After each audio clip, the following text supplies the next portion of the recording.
I'm Craig Snyder, the President of the World Affairs Council of Philadelphia. It's been really a great pleasure to visit Tunisia with Tunis USA. We've had just a truly spectacular experience, a balance of learning from briefings at the highest level possible in this country about the political and economic situation here, a very important historical moment that this country is living through and which has ramifications around the world.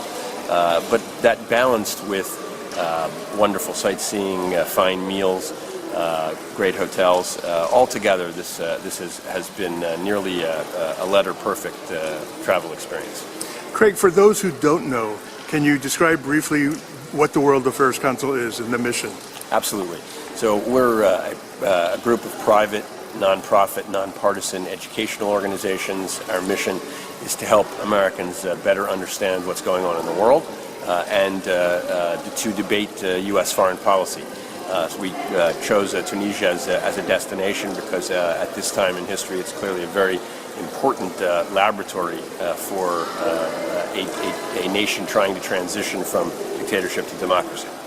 And can you share a little bit with that mandate and that as the premise behind the World Affairs Council, some of the different profiles of people that you had the opportunity to meet with and dialogue with during this trip? Yes, absolutely. This has really been a magnificent trip in terms of access to high-level political officials such as Sheikh Rashad Ghannouchi, who's a historical figure in this country.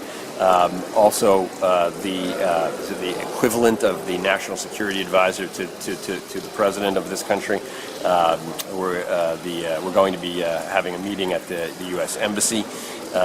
Really high level, as I say, access to information. At the same time, we've also met with young university graduates and students, professors, much more ordinary folks who have important things to say about the state of their country and the future of their country.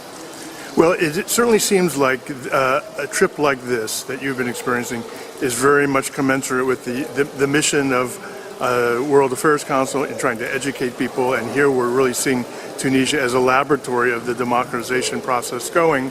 Any final words, any encouragement to other World Affairs Council members, other organizations that might want to follow suit? Absolutely. I would really encourage anyone who has an interest in world affairs to come to Tunisia and to come now to support this transition by your presence. You'll learn a lot, but you'll also be making a contribution